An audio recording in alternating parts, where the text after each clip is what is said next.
Comience su día con el devocional gratuito En Contacto. Suscríbase hoy mismo.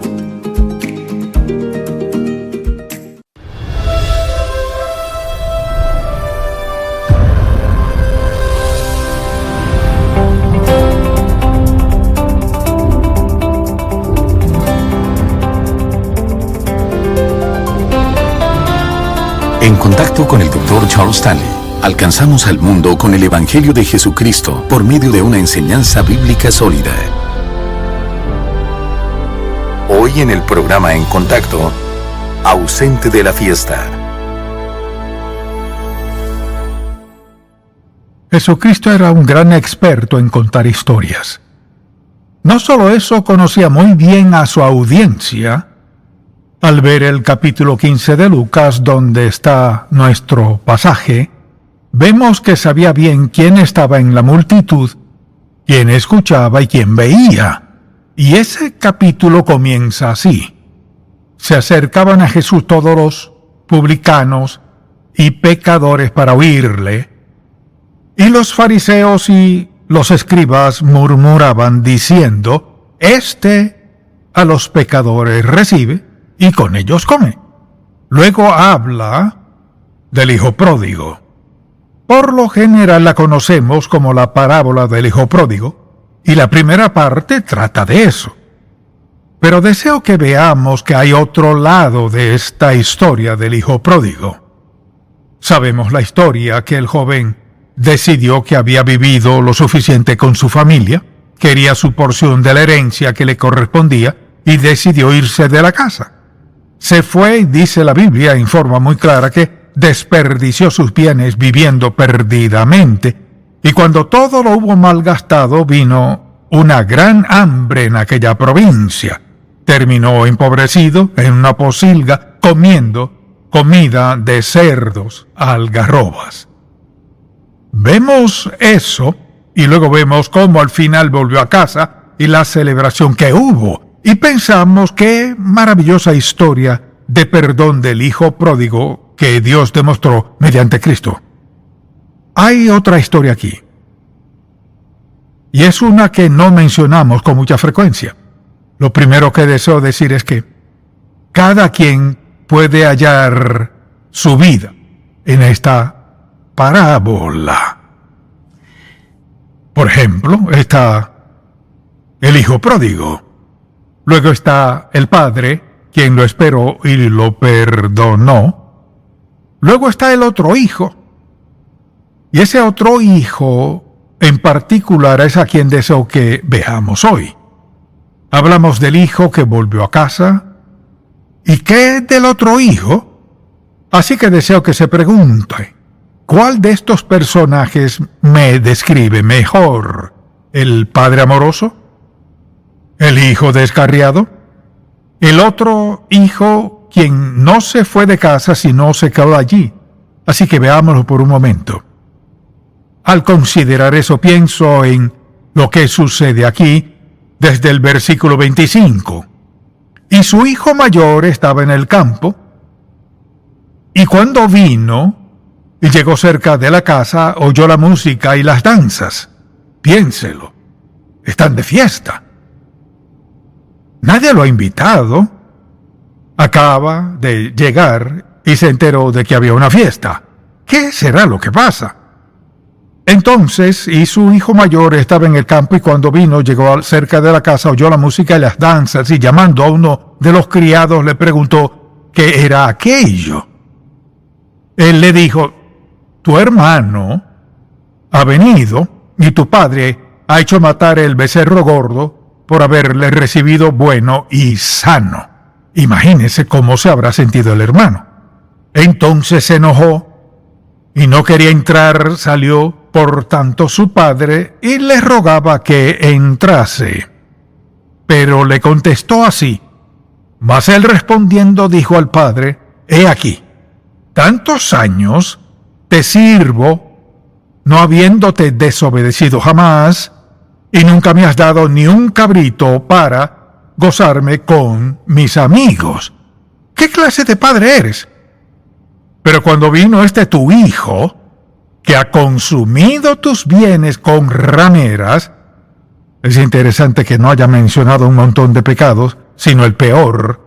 Has hecho matar para él el becerro gordo. Él entonces le dijo: hijo, tú siempre estás conmigo, y todas mis cosas son tuyas. Mas era necesario, fíjese en esto, era necesario hacer fiesta y regocijarnos porque tu hermano era muerto y ha revivido, se había perdido y has hallado. Y punto. Así que este mensaje se titula Ausente de la fiesta. Ahora deseo que pensemos por un momento. Pensemos en lo que pasaba en el corazón de este hombre, en su vida, en su mente. Cuando llega a casa, se sintió como relegado e ignorado. Pues si mi hermano es tan importante, ¿por qué no me lo dijeron? Y deseo que veamos esto. Es fácil criticar a otras personas que viven en pecado sin autoevaluarnos. Eso es muy fácil. Y todos lo hemos hecho. Hemos visto el pecado de los demás y hemos pensado ¡qué horror!, sin nunca detenernos a pensar en el por qué ni cómo me comparo a eso. Las siguientes palabras que le daré describen a este hijo mayor. En primer lugar, en el versículo 28 dice que estaba enojado. Como es natural, estaba enojado. Se sintió relegado. Nadie le habló de la fiesta porque su padre le dijo: tenemos que celebrar. Estaba enojado. Segundo, estaba celoso. Veamos en el versículo 29. Mas él respondiendo dijo al padre: he aquí, tantos años te sirvo, no habiéndote desobedecido jamás, y nunca me has dado ni un cabrito para gozarme con mis amigos. Muy celoso. En tercer lugar, estaba muy amargado. Escuche esto. Pero cuando vino tu hijo, que ha consumido tus bienes con rameras, has hecho matar para él el becerro gordo. Resentimiento. Ve el versículo 29. Mas él respondiendo dijo al padre: he aquí, tantos años te sirvo. Muy resentido por el hecho de que había sido fiel en la casa, hizo su trabajo sin reconocimiento alguno. Verso 29, rechazo. Por tantos años te serví, no hiciste esto por mí. Se sintió rechazado y como resultado rechazó a su padre. Cada uno de estos, los versículos están aquí: enojo, celos, amargura, resentimiento, rechazo y rencor. Esto es lo que has hecho. Ahora mírame. Se mostró muy rencoroso en el versículo 30. Pero cuando vino tu hijo, que ha consumido tus bienes con rameras, has hecho matar para él el becerro gordo. Muy irrespetuoso. Veamos el verso 30. Pero cuando vino tu hijo, que ha consumido tus bienes, note lo mucho que enfatiza estas palabras: tu hijo. Versículo 29, muy recriminador. He aquí, esto es lo que ha hecho. Nunca me has dado eso. También muy santurrón. He estado contigo todos estos años, he hecho todo lo que me has pedido. Luego en el versículo 30 vemos su lenguaje cáustico, mordaz e hiriente. Pero cuando vino tu hijo, no mi hermano, cuando vino tu hijo que ha consumido tus bienes con rameras, has hecho matar para él el becerro gordo. Ahora, al ver sus acusaciones, podemos entender por qué se sintió así. A veces tendemos a ser críticos de otras personas que han pecado contra Dios de alguna manera terrible, horrible, a veces atroz, y a menudo no nos detenemos a pensar: ¿y yo qué? Así que deseo que veamos algunas lecciones aquí. Y el Señor les decía a estos fariseos y saduceos: ¿cumplen la ley? Es muy evidente que ustedes cumplen la ley, pero ¿qué de su actitud? Así que Hay dos pocilgas en esta parábola. Una está en una provincia apartada y la otra está en casa. Este joven estaba en una pocilga en casa. Nunca se fue, pero vea su carácter. Enojo, celos, amargura, resentimiento, rechazo, rencor, irrespeto, recriminación, santurronería, mordacidad. Tu hijo. E hiciste esto por él. Nunca lo hiciste por mí.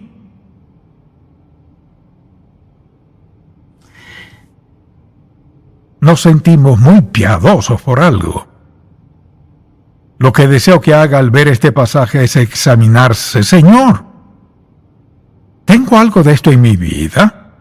Es pecaminoso, es vil, no tiene nada que ver con rectitud ni con vivir en santidad. Escuche bien: enojo, celos, amargura, resentimiento, rechazo, rencor, irrespeto, recriminación, santurronería, causticidad, mordacidad. ¿Y usted ya pensó en algo en su propia vida? Se lo aseguro. Hay dos pocilgas, una en casa, otra lejos de casa. Lo que Cristo decía es: pueden ir a la sinagoga cada sábado, pero ¿qué de su corazón? ¿Qué de su actitud? ¿Qué de cómo ven a otros? Luego, pensémoslo de este modo. Podemos estar en una provincia apartada sin siquiera saberlo. Vamos a la iglesia, hacemos buenas obras o damos o lo que sea. Se trata de la condición del corazón. ¿Qué pienso? ¿Un hijo estaba consciente de su pecado? ¿Se humilló en la pocilga? Fue una vergüenza para todos. Pero su hermano, quien no se había salido de casa, quien fue un siervo fiel a su padre, estaba en otra pocilga.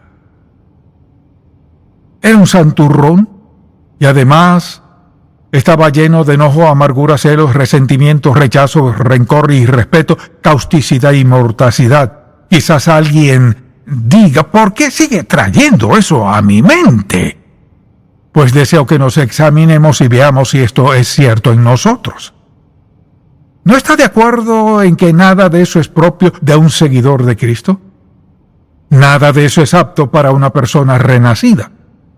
Creo que hay mucha gente que vive en esa segunda pocilga sin darse cuenta. Toda clase de actitudes, prejuicios, incredulidad, falsas doctrinas, pero solo las actitudes. Si pensamos en lo que dijo el Señor Jesús en todas sus enseñanzas, no siempre hacía milagros ni daba enunciados doctrinales sobre algo, se enfocaba en la actitud. Cristo sabía justo cómo llegar directo al corazón, para ayudarnos a examinarnos y a entender lo que ocurre. Así que uno de los hijos estaba tan desesperado que se alimentaba con las algarrobas que caían del árbol de donde comían los cerdos, y tenía que pelearse con los cerdos por las algarrobas.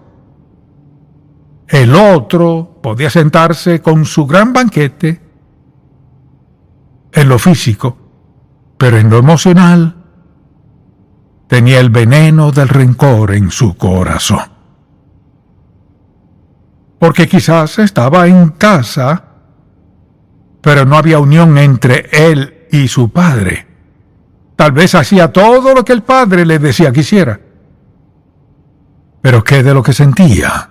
Enojo, celos, amargura, resentimiento, rechazo, rencor, irrespeto, recriminación, santurronería, una actitud cáustica, mordaz e hiriente. Actitud. Así que la senda de la libertad, de la pocilga de la vida comienza ¿con qué? Con arrepentimiento y entrega a la voluntad del Padre. Admitirlo, reconocerlo, confesarlo y volver a casa al Padre. Entonces, veo este pasaje y recuerdo lo que dijo Jesucristo: venid a mí todos los que estáis trabajados y cargados, y yo os haré descansar. Venid a mí todos. Ninguno de nosotros es perfecto, nunca lo seremos. Este pasaje bíblico es tan descriptivo de quienes están afuera y nos critican, por nuestros errores y fracasos. De quienes prueban y arruinan su vida y tienen que volver a casa destruidos emocionalmente. Y de los que son santurrones, llenos de celos, ira, críticas, prejuicios, de todo. ¿Y qué?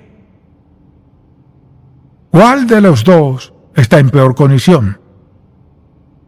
De haberle preguntado a Cristo, ¿cuál cree que habría dicho? Creo que habría dicho que el hermano que se quedó en casa y se veía bien estaba en peor condición que el hermano que lo arruinó todo y con arrepentimiento genuino dijo: volveré a casa, arreglaré esto, iré a casa como siervo de mi Padre, ni siquiera merezco su perdón ni su aceptación. Jesucristo quería que los fariseos y saduceos vieran que no se trata de estatus o posición o riqueza, aceptación ni títulos. Es la condición del corazón. Puede vivir en un basurero y ser un santo. Puede vivir en un castillo y no ser apto para estar allí. No es todo lo externo. Todos nosotros, en algún momento de nuestra vida, en lo que sea, todos hemos pecado contra Dios. Quizás alguien esté sentado hoy aquí y piense: no sé por qué vine hoy. No me siento digno de estar sentado en medio de un montón de gente santa. Nunca debería sentirse tan pecador que no pueda venir a la iglesia. Nunca debería sentirse como que en su situación es tan mala que no sería aceptado si habla de lo que ha hecho. El asunto no es ese. Cristo nunca rechazó a un pecador contrito y sincero. Y les dijo a estos fariseos y saduceos: se ven bien, pero vean su corazón. Este joven lo arruinó todo en una posilga, y todos ustedes lo arruinan todo y van a la sinagoga. Mire, cada uno de nosotros puede encontrarse en algún lugar en esta historia.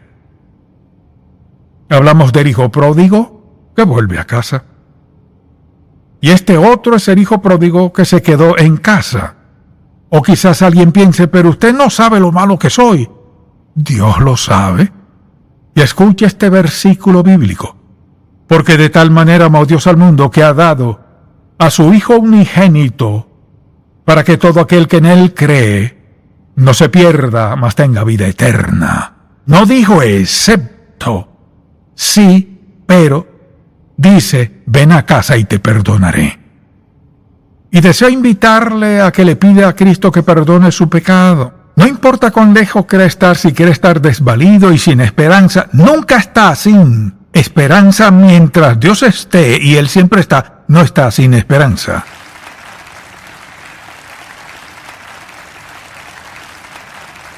Pídale perdón, le perdonará. No solo eso, Dios manda a su Espíritu Santo a su vida para facultarle, alentarle, cubrirle, acompañarle, impulsarle, darle todo lo necesario para una vida consagrada y pura. Cualquier hábito que tenga, cualquier medida que haya tomado que le lleva por el rumbo equivocado hoy, puede dar la vuelta al pedirle perdón a Dios, rendirle su vida y pedirle que le dirija a amigos, a la iglesia correcta, a escuchar el Evangelio de Cristo y a crecer en su vida cristiana. No tiene que quedarse en la posilga. No tiene que estar allí.